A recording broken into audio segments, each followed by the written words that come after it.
And straight out of the gate, you see Cyclone coupling. They're the ones that are going to be going for the DPS early, and it is going to be Sanctum. Red Fox on the Mercy, though, in the Pharmacy combo. Faith on the Lucio. Yeah, question answered, right? I think Faith could get a lot of work done here, though. We've actually seen him get a lot of value in finding targets behind the Orisa shield, especially. And he's going to be specifically looking for Lee Chang soon, because that is one of the key carry members on the Cyclone coupling side.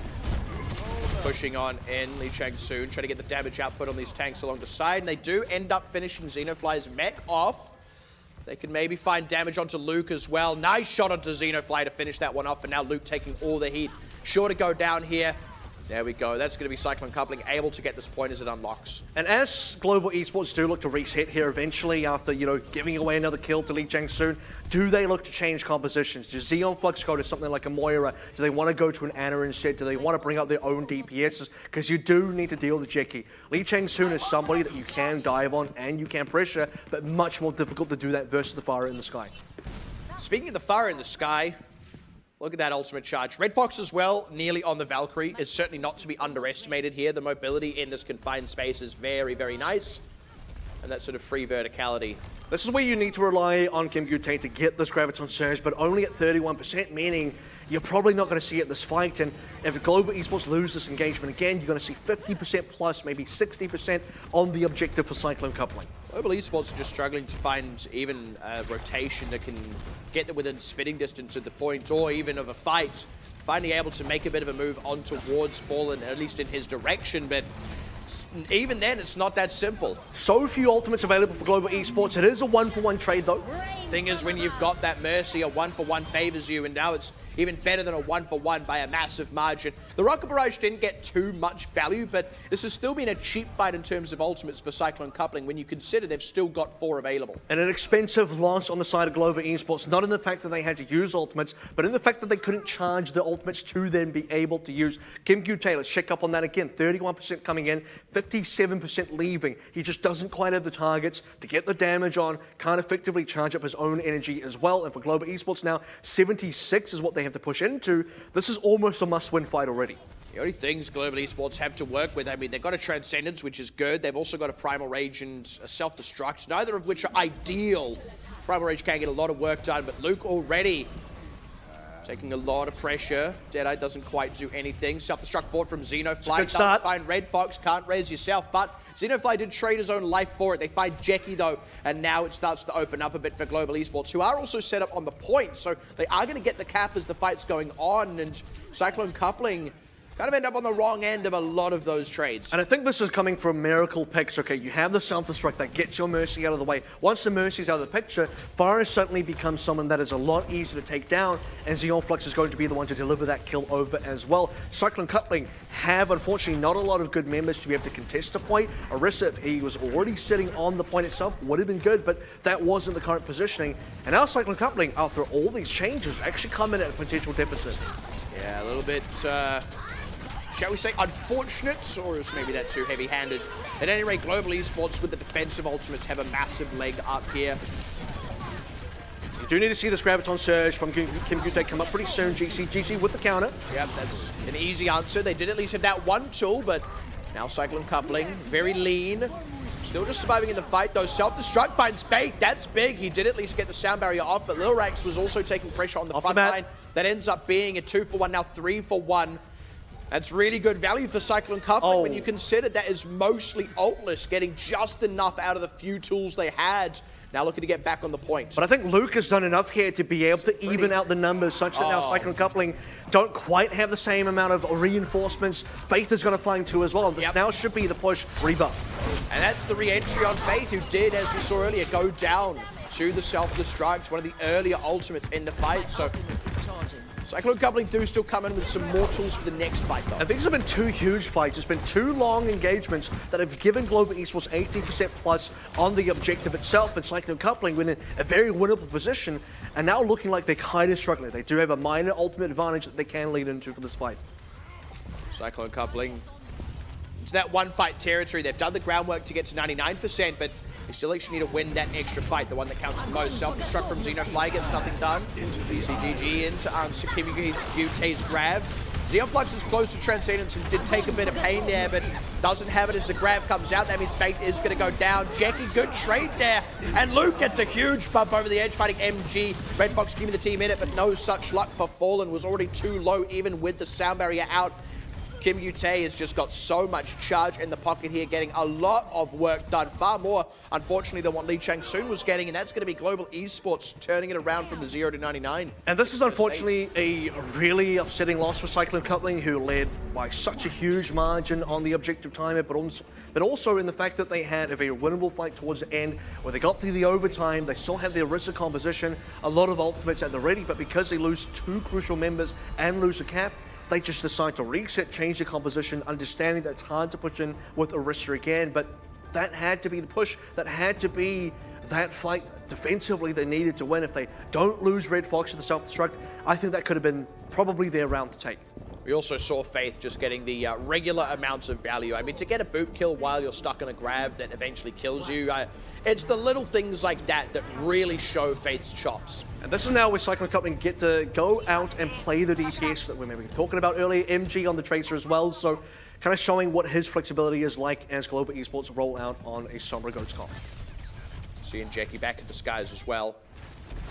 We have seen Fallen do relatively well on Wrecking Ball previously, so Global Esports. I'm expecting Luke to make the change here over to at least Winston, or he could make the change to Wrecking Ball, and they want to be able to kind of match the DPSs, but just a repush. Oh, that is a huge bio grenade from GCGG, and Global Esports easy pickings in the rotation, especially the sleep on Kim Yute, stopped any of those low members that were bionated from getting bubbled up. So Cyclone Coupling having no trouble in that one, and to get the point again as it unlocks. And it seems like Global Esports trying to fake out Cyclone Coupling here as if to say, we are going to make this change. No, we're going to come back in. And now they will finally make this change, but they will lose a cap as well. They'll lose ultimate percentages. And for Cyclone Coupling, the right kind of composition where if they can land a big bionade, they can instantly collapse on that as well. They have the right kind of members across Wrecking Ball, Tracer, and Sombra to be able to clean up those kills.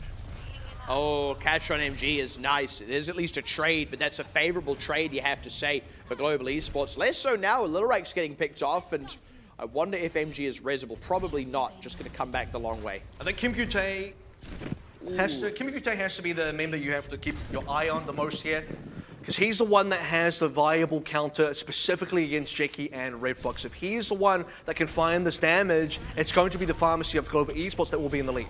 Big commit in from Fallen again with MG, and again it does not go well. It's also a big pick on Lee Chang-soon. Xenofly will be coming in now with an EMP, and that could ground Jackie and Red Fox. This could be enough for Global. Gonna commit in. It's already... There's the EMP finally getting committed. It actually cancelled out the rocket barrage, if I'm not mistaken. Jackie, I think, had just pressed the button. They haven't lost anyone yet, though, so they kind of weathered the worst of it. And the Valkyrie being available and Red Fox being out of range as well has made sure that everyone stays alive. The counter trade's coming in now, with Lee Chang-soon coming up to his own EMP. Yeah, that was really massive. Fallen just kind of keeping the point on lockdown, while the rest of the DPSs of Cyclone Coupling do work around the sides. It's going to be an unfortunate fight for Global Esports because they had the right kind of tools. They couldn't quite clean up the members, though, and that's the difficulty. That now comes to a place where you're looking at 80% in the lead for Cyclone Coupling, and they have the right resources as well, the right ultimates, to now close out the round 100. MG just having a bit of a scrap with Xenofly on the side. Now wants to come back into the meat and potatoes of the fight. Oh, look at the damage across the rocket on Little Rax. Faith may be able to go in for a res here. They did at least make it a trade, but nice hack comes out. Faith is still alive, so will get a res. Hasn't committed it yet, and isn't going to go for it, but Kim Yute able to pick off Jackie, which does give them options on the ground. Cyclone Coupling are worse for members, and a lot of these DPS is super low. No tank to keep them in the fight. MG gets finished off, and the grab goes back the way of Global Esports. And a similar thing happening here for Global Esports when they absorb this EMP but don't quite lose the members. You see MG casually toss out his pulse bomb, not really in range of anybody, kind of being optimistic, and Kim Yute gets the kind of trades that he needs. Now finally having the kind of impact that we expected for the Widowmaker versus the Pharmacy combo. And Global Esports, off the back of fighting the trades, are going to make the flip over, and you're now in the territory where do you get this 100 almost reverse sweep within a round of control, because Cyclone Coupling once again have this huge lead, but they lost that lead on Sanctum. Exactly.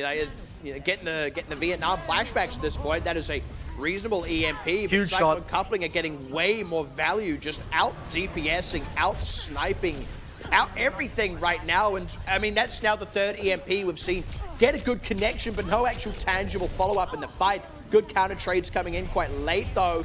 Red Fox needs to maybe go for some reses. Hack or Jackie means he goes down, and Global Esports are going to hold on to this one by the looks of things. And now you really are getting the flashbacks, right? Because this is now a winnable fight for Cyclone Coupling that they kind of messed up.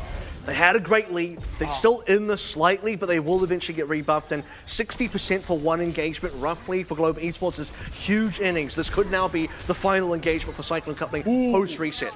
Just as Cyclone Coupling reset to come back in for the fight, though, they find a late kill on Faith, who had the Valkyrie. They have a significant window here. Every kill they get will stick if they can find one. Kimpute low. They need him down. Fallen's going to commit in to finish it off and is going to really hamper Xenofly on the side. Oh! Hacked out! That is super rough. Didn't have the jump. Rocket Barrage is good, though. Picks up a couple of members. That's Faith trying to come back into the fight as well. Oh, that's a big pick. Xenofly is enormous. And Cyclone Coupling, not going to let history repeat. They do take that fight, get back in control of the point at 99%. And this is where Cyclone Coupling now clean everything up. The final EMP to come through just for celebration. Doesn't even hit anybody, but I'll tell you what, who hit.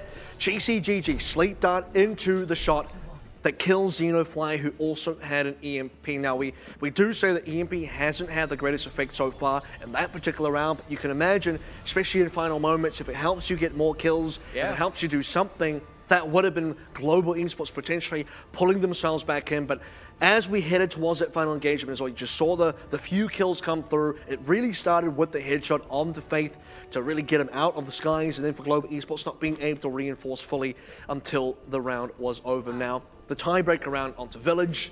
Cyclone Coupling so far look like they want to play the exact same thing. Global Esports are reading this and saying, we expect them to play this, so we will play this instead. I like the adaptation here as well from Xeon Flux. I've also been really impressed by Global Esports' ability to lose a few members early in the fight, but get a couple of critical picks and just kind of hold on. But Cyclone Coupling have also traditionally done well in these opening skirmishes, and Lee Chang-soon getting the wraparound on Xeon Flux is exactly that. This time, though, it's a trade, and it's a much better trade for Global Esports. Little Rex picking up 2, and Red Fox, you got to pick 1 to res, and that's even if Red Fox can go in. Goes for GCGG, but they lose another member, and this skirmish going easily the way of Global. And this is where you have the DPS members that are not Xeon Flux doing a lot of decent damage here, and as a soldier player, you're going to be focused down, which is why, to be fair, it might even be better to keep playing Anna here. You have a little bit more playmaking potential. Keep playing the healer role instead, because realistically, the soldier will just be dying over and over again if Cyclone Coupling can get their members on the board. GCGG, though, also making the swap off the Ana onto a DPS. Wants to pick up the Hanzo. Well, they want to match. They want to play a very similar comp. I guess they're just going to be relying on solo heals on both sides, which means damage will be the name of the game. Kimpute as well actually has been getting quite a lot of work done on Tracer.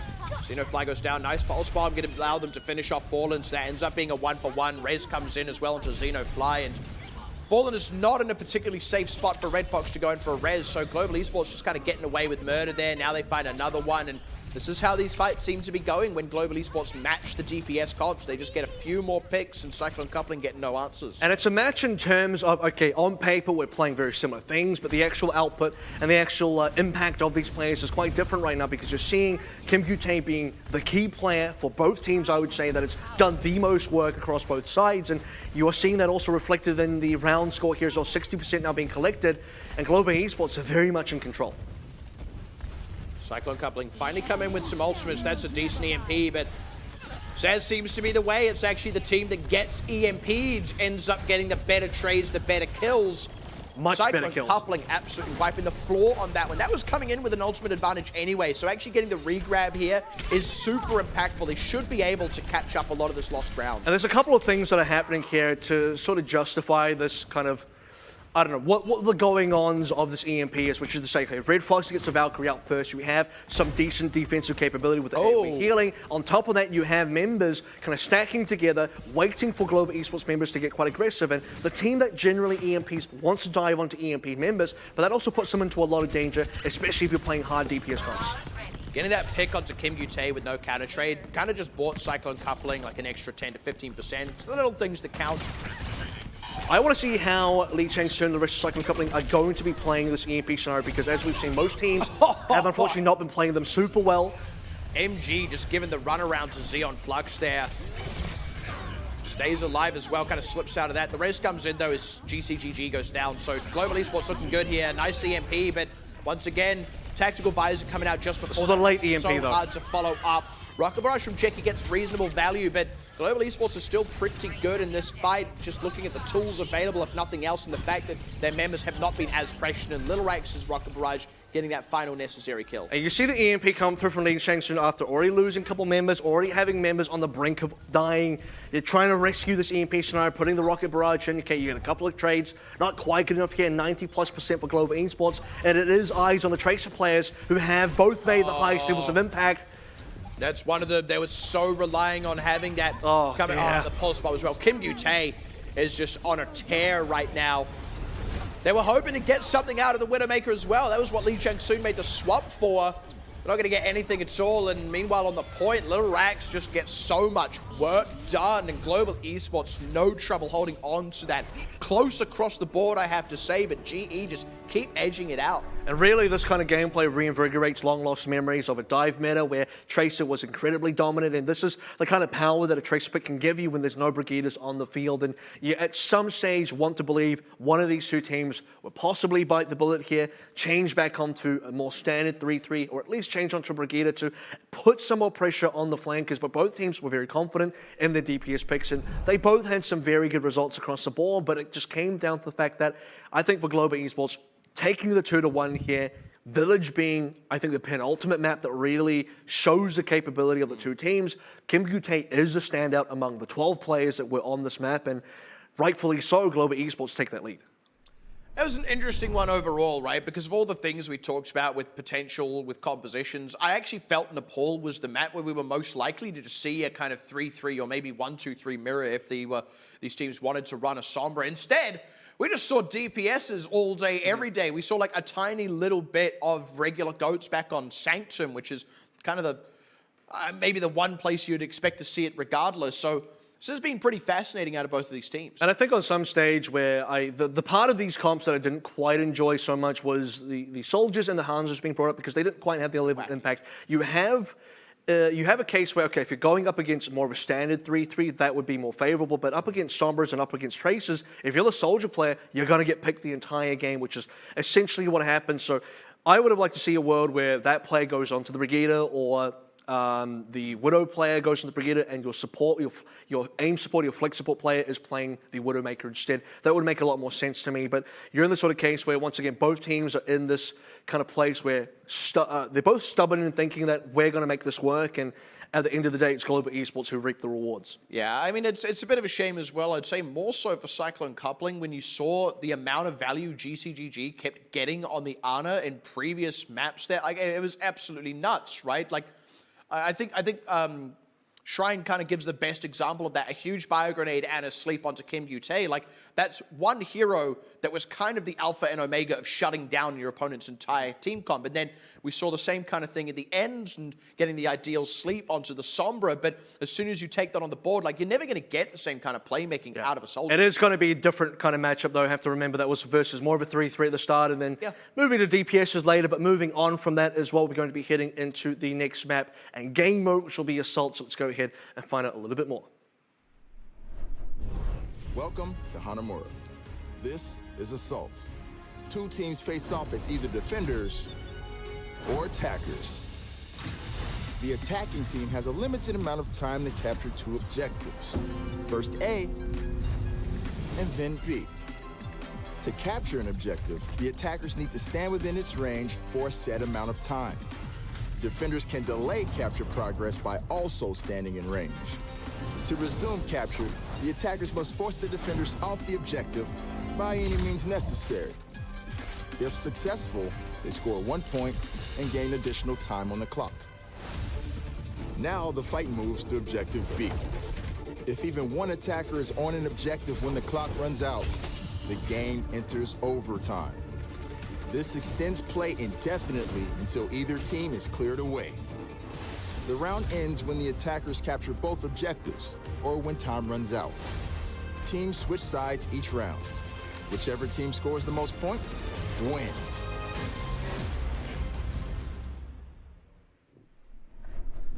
An assault for the week, Paris coming up next, and I think based on what we saw in Nepal, should be a relatively close map. Again, I would expect the whole series in general to be reasonably close, the caliber of both teams to be somewhat on par here. Slight differences, meaning the difference between winning and losing, at least on Nepal.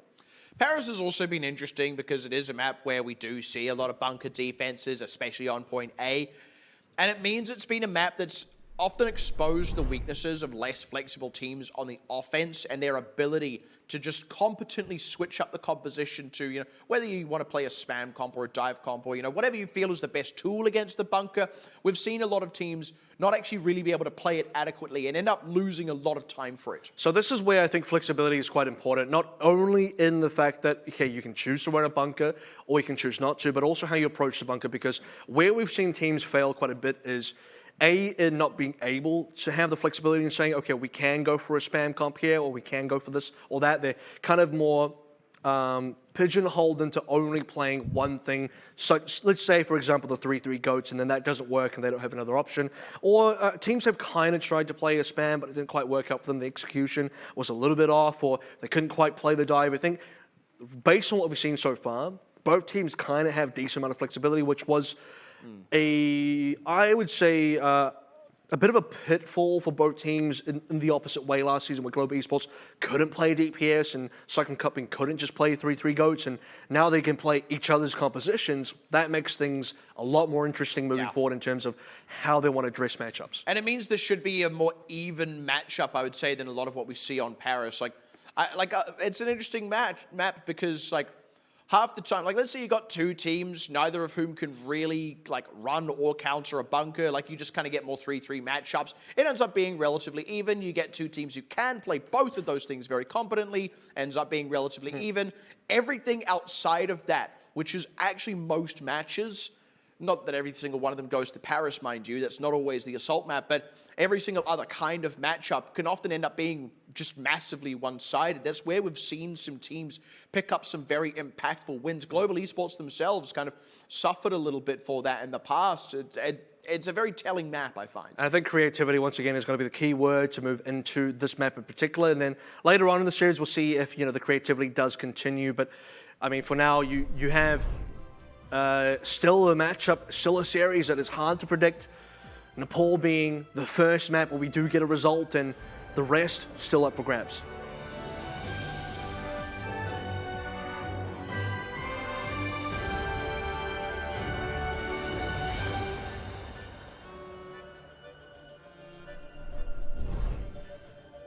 Spinny more.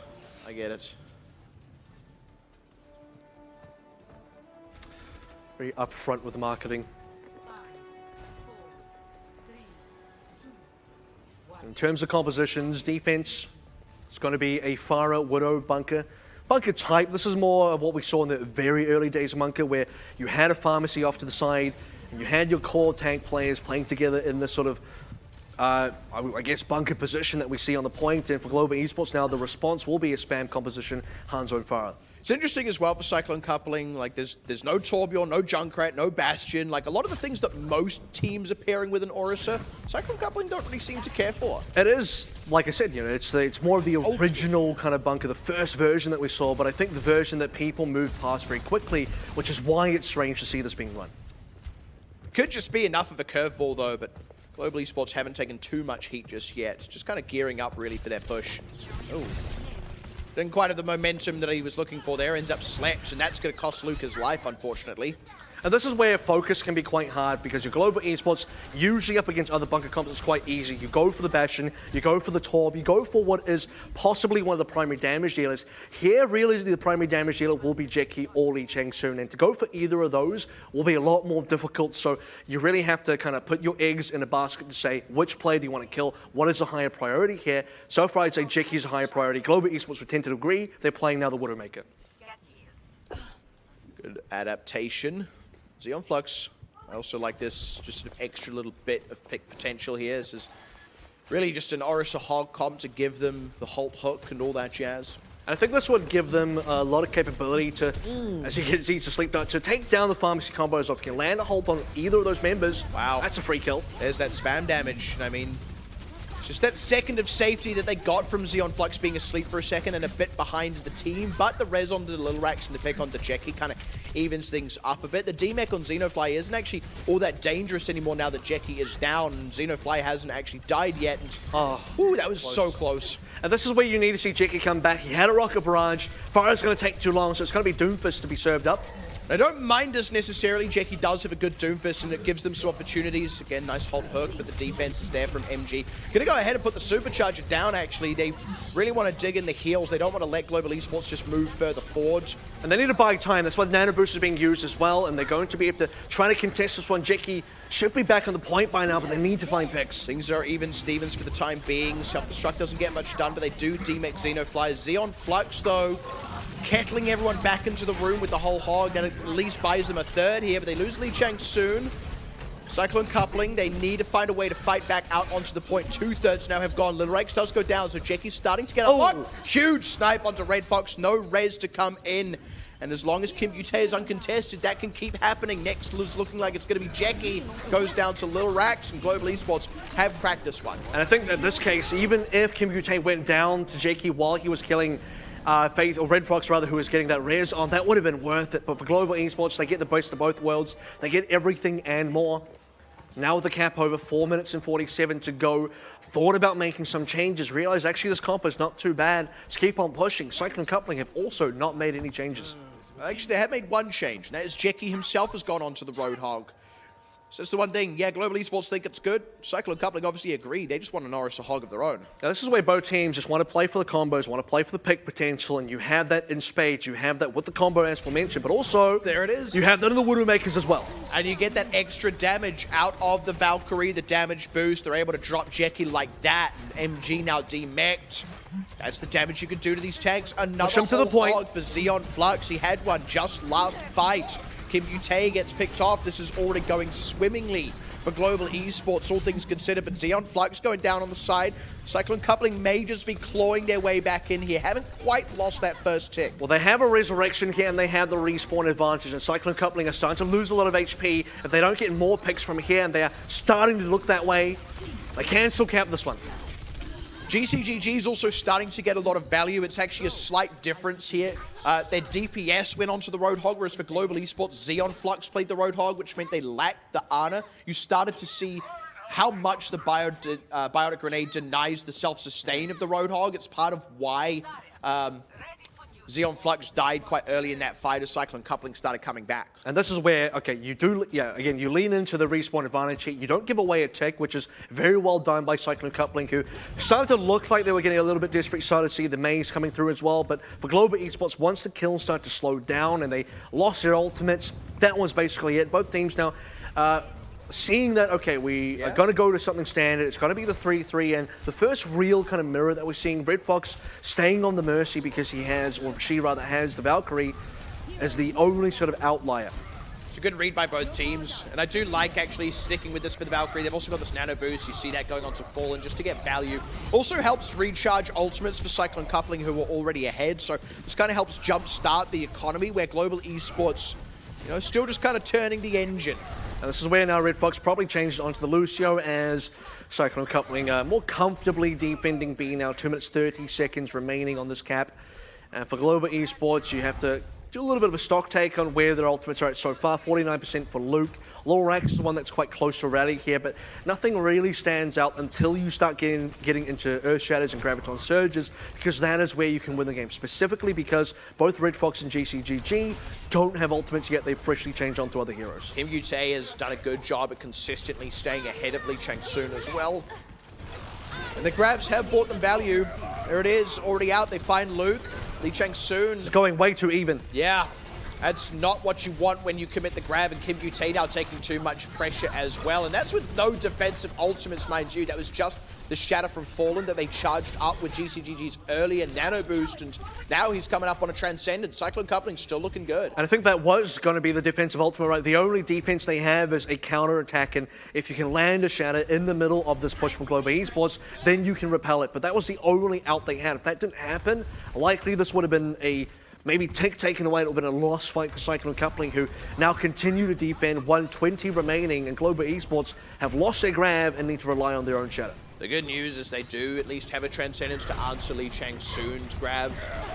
Shatter out from Luke, though, to start things off is nice. They had to go ahead and commit a Transcendence early from GCGG. Don't want to take any risks. Now their own grab means Xeon Flux commits. Combo. Transcendence self-destruct. Brilliant setup there. Scattering all the members. Red Fox finds so many behind the shield to allow MG to connect. And this is where, okay, you have a case where Faith is 93%. If the sound barrier is available at the right time, the self-destruct combo doesn't connect properly and it won't get you the kills. But Cyclone Coupling reading the situation correctly. Transcendence was the only real defense there. Saving Lee Chang-soon was so important. He was the only member, or one of the only members, actually hit by Luke's Shatter. So pop your own Transcendence. Make sure he doesn't die. Make sure you get your own grab off, because if you don't, you probably lose. Global Esports now, last chance.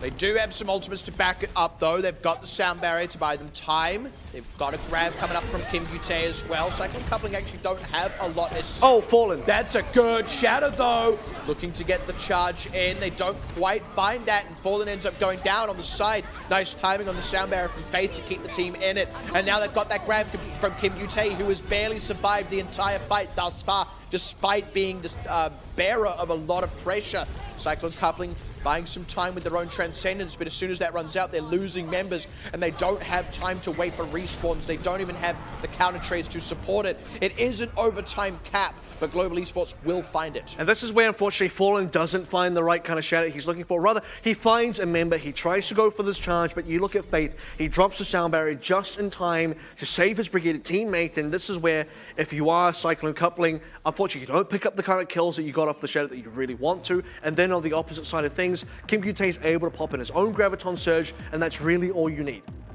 And that was just decent on the whole. I mean, by the way, there it is again. Oh, never going to get tired of seeing that. Which is good, because we're going to see it a couple of times. That's what the Lucio can deliver you. I mean, we talked about Faith doing it, I have to say, but I mean, Red Fox is no slouch. And to be able to get the timing, we always really say that the Lucio timing here is very what precise. Really has to be, like you said, precise, because slightly too early, slightly too late, and the grab is not finished yet, or the self-destruct isn't ready to explode yet. So many things that have to come together, but impressive as it is, right towards the end, they couldn't quite complete the hold onto B, and Global Esports found the necessary kills with the necessary ultimates, and Cyclone Coupling did not get the necessary counter trains or the necessary responses. So going into the next defensive and offensive phase, Global Esports playing the more modern version of the bunker composition that we know a lot more of, which is the version that does contain a Bastion, protection there as well. They're going to keep a Pharmacy in here just to be able to contest for damage and rotation damage as well. And the great thing about this, and by the way, still slightly different to what Cyclone Coupling were doing, is the fact that you have this insurance policy of not everything is contained within just this bunker. If the bunker gets EMP'd or assaulted upon, we still have the Pharmacy in the sky as that backup to be able to clean up members and get damage in. Which means there's actually a lot for Lee Chang-soon to do here. Lee Chang-soon is the one that needs to be pressuring Lilrax at least a little bit. They maybe just want to make a change here. And this is a so far interesting comp because for Cyclone Coupling, they weren't really focused on either getting picks or doing spam. Now they're going more towards the spam. It's Hanzo and Fire together. So they're really valuing trying to get the shield down and putting Kim Butte as the primary target to make sure he's eliminated. Xeon Flux on the Baptiste here as well. I do quite like that. You know, you get the extra option of the Immortality Field if you do start getting a bit too spammed out nicely. Buys them some seconds there. A bit of pressure being taken. It's bought them more than that, actually. It's bought them a lot of space because it's forced now this bunker to relocate. And this is kind of the power of the Fire in the sky as well. If he's not getting pressured, he's able to use this Concussive Blast to offset this bunker location. And once again, just members being put all over the place. Subtle detail as well. Xeon Flux to use the Immortality Field way off to the side, not on this point. It's a long cooldown. If the shield gets spammed down, they have a window, but Picks are coming. Yeah, and Lee Chang-soon going down. That's the dive, though. They found Kim Butte. They needed to get Luke here as well. Gets back to the health pack. The nano boost on to fall, and not quite getting the extra little bit of mileage now. Might just be, oh, it stays alive, actually, and barely gets the Mercy back in the pocket. Faith's res finally comes out onto Xeon Flux. Now Cyclone Coupling just looking way more set up here. The application matrix will get committed, but Global Esports, they're actually in a good space here. But Cyclone Coupling need to play patient here. They did wait out the EMP, wait out the amplification matrix, and now they got all the tools down. They can focus on the members as well. They finished the Immortality Field, they got rid of the Supercharger, they've kind of weathered the worst of it, really. Global Esports don't have more comeback tools aside from just getting big picks, which they may just get, but no. That is a nice CMP, that is a nice rocket barrage, and it's going to seal the deal just when you thought maybe Kim Utae's Tracer would pull it back. And a much faster take onto A for Cyclone Coupling. It's Full minute. an extended one attempt here. It does mean they will have to change, which they probably prefer anyway. They want to play for the longer game here. They want to make sure they set themselves up for a position where they will just be able to camp B in a better time, in fact, a time rather than no time for Global Esports' side. So both teams are making the appropriate swaps over, and for Cyclone Coupling, Lee Chang-soon on Sombra as well, they're definitely going to go for that full cap as long as it takes. Ideal world as well for Cyclone Coupling is they cap with more than a minute remaining, because then Global Esports don't get any time added, and it's Cyclone Coupling's game to lose. That's a big pick early onto Lee Chang-soon as well. No ultimates at the disposal of Cyclone Coupling just yet until Nano Boost, which is now not going to happen. Cyclone Coupling not getting anything done here. Completely stopped short. An awful place to be losing your Sombra as well, because that's probably the one member. If you're going to lose somebody, you lose everyone but the Sombra, because you need to be constantly charging this EMP. Your first member down, it does cost you a reset, but as you're retreating as well, losing more is going to give a lot over to the defensive side. So that about 6-minute time that they started with is going to dwindle quite quickly, and we talk about this sort of 1 minute mark being the minimum goal here, which they should be able to reach with the Sombra-based composition. Like we mentioned, not going for the snowball, going for an eventual cap that will take a while, but is going to be rewarded. They would have liked to at least got the Nano Boost last time to charge up more ultimates here, but c'est la vie, they just have to commit with what they've got. The Shatter from Luke wasn't the most impressive, and they managed to find Faith. It is a trade, though. They've been able to get the Nano Boost in this time, which means Fallen throws that one out. They get the Shatter. Doesn't do too much for them, but they are still getting damage. They are still getting some kills. They need to finish off more members here if they really want to make this stick. EMP available. The Nano Boost back on Luke as well is getting a lot of work done. Good. EMP missed. There we know, yeah. The EMP was a bit lackluster, but they've managed to stop up the Juggernaut of Luke, and now they've got to grab with no defensive ultimate to answer it. They haven't got the kills. This is taking so long for Cyclone Coupling. They're chipping away at health bars, but they're not finishing members off, and you feel like slowly but surely something's got to give, and right now it's looking like that something might be MG. Something's going to be Luke this time around. He's going to be the one cleaning up members, and for Cyclone Coupling, slowly bleeding their way through that fight. And look, I think the EMP got far less than we expected in terms of, okay, it hit nobody from what I could see. It either got cancelled by a stun, or he just completely missed all 6 members on the side of Global Esports. Eventually gets a single manual hack out, but for what it took to get this EMP up, definitely not worth it. And for Cyclone Coupling, a bit of an embarrassing fight they're not going to have to reset on. Xeon Flux has also decided to make the swap over onto the Ana, valuing the Sleep Dart, the Biotic Grenade. And also valuing the Nano. He's been playing this Ana for at least a fight now. He had the Nano into Luke before, and now Graviton Surge in play. Jackie down already. Shatter committed from Fallen is just not enough this time around. We did see it counter the Shatter nicely. Good defense is the best offense, but not so true this time. Long charge on Lil Rakes does at least find one. Trade back on Red Fox means Cyclone Coupling can't just push back in. So now we're in the space where, okay, the fight that we're supposed to win, which was 1 ago, has been expired. They're at the 2-minute 41 second mark now, which means if they want to get that 1 minute timing, the final minute to cap, they kind of have to do this in the next engagement, or they themselves will be pushing into overtime, and both teams will be awarded 1 minute in the time bank. CGG coming close to a Transcendence. Close-ish. Critically is leading Kim Utae. Shatter comes out from Luke. Again, a good value one. They find GCGG, and it may only be 1 pick, but 1 is more than enough for the defenders here. It may actually be more if we're not too careful. Cyclone Coupling are bleeding members on their way out as well, expecting Fallen to die. Good route from Global Esports, just keeping the lead, keeping the ultimates nice and padded. Cyclone Coupling not getting long enough fights to charge up ultimates of their own, really. I mean, and they're just losing 1 member quite I would say randomly, but they're just being kind of caught out here. You see Luke dropping the Shatter, it lands on GCGG, the killer's confirmed on him, and then for Cyclone Coupling, they understand it's 5 versus 6 here. This is not the fight we want to commit on to. We're still looking for that one big fight opportunity. Time dwindling away, 40 seconds to make that one happen. It's unlikely it will be the case anymore. They still need 2 ticks, and they've barely recontested. They still have this EMP that they do need to use. Needs to get a lot more done than last time around as well. Luke, Is the okay, commit? good That's start. a big pick to begin. Sound barrier may get committed here. No, Faith is hacked out. Definitely can't commit it anymore. Red Box did go down to the counter trade, but Cyclone Coupling definitely had the better end of this one. Tempo, Transcendence as well to help them secure the kills. They want to stop the respawns coming in. Late grab as well means there's going to be nothing for Global Esports to work with as they come out. And can they cap with just more than a minute? It's so close. I don't think they quite can with these respawns coming in, but man, they've nearly done it. That will at least be a minute given to Global Esports, who actually repel Cyclone Coupling, yet it's not confirmed either way. Cyclone Coupling with these extra kills should be able to secure it though.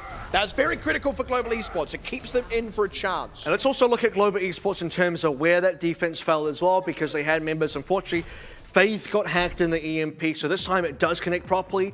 And Faith, unfortunately, had the sound barrier, so that's the one member you can't afford. So here it is. It did get cancelled out. He was in the right place, but the stun's coming through at the right time for Lil Rax as well. Angrily, he's going to shake his fist at the Brigadier, hacking him out manually, but that's about the only thing he can celebrate, and not much to celebrate at the end of the day either. Until they capped, at least, but even so, it was under 1 minute. So when you consider they started with about 6 minutes, that is 5+ minutes that unfortunately just couldn't quite get momentum on, and it took a while for Cyclone Coupling to reach the finish line. But what is interesting is context importance here is that they have 47 seconds over Global Esports, who only have that 1 minute, and this can make a decent difference when you really look at the ratios and the percentage increase here. It's a decent percentage increase. I mean, you also just look at how long it took each team to cap the first time around. Cyclone Coupling took 2 minutes exactly. You could maybe trim that down to 1:47 in a pinch. Global Esports took 3 minutes. They don't have anywhere near that. They do have to attack first as well. Hey, look, a bunker.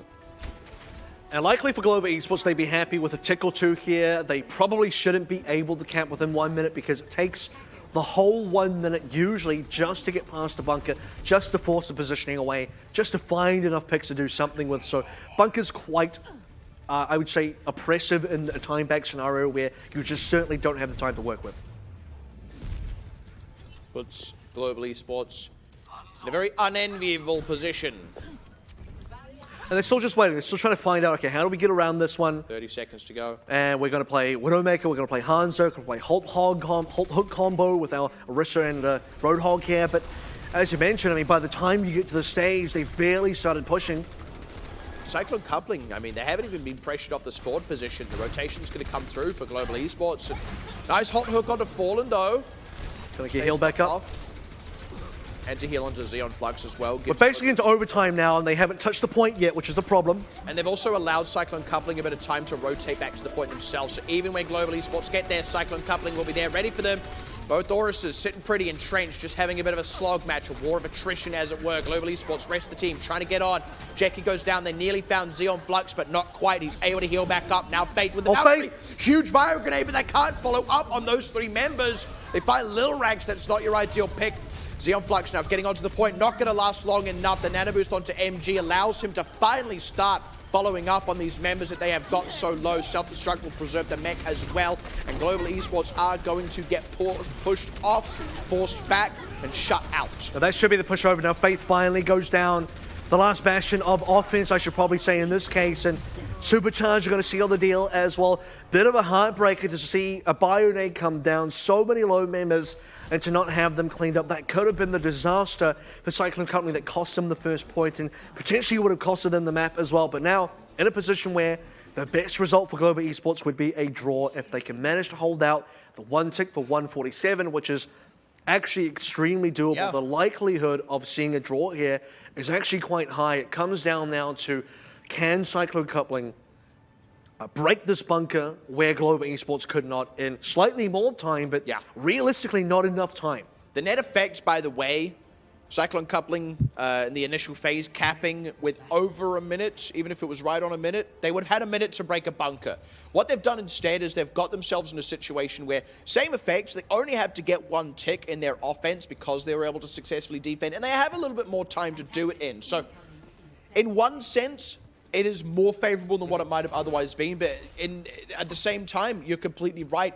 1 minute 47 might still not be enough. The thing is, when you look at, again, context is important here because 147, 1 minute, these are not big numbers, but when you consider that 47 seconds extra on a minute is a 78% increase, that's potentially a big enough difference that Cyclone Company will be able to get across the line. However, the way bunker works, you roughly need about 2 minutes just to be able to dislodge them and set them up properly. However, I will say that Cyclone Company on the original attacking offense were able to push back the bunker a lot more effectively. So if they can lean on that success again, a lot of it coming down to Jackie, that's how they're going to find this win.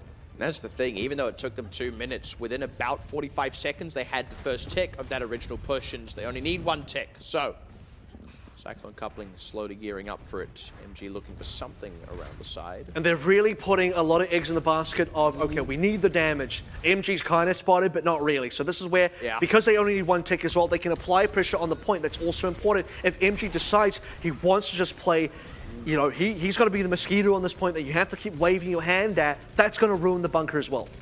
You saw him like turn around. Where's Lil Rex? Lil Rex is shooting in the other direction. MG though hacks out. That's rough. Can't translocate away.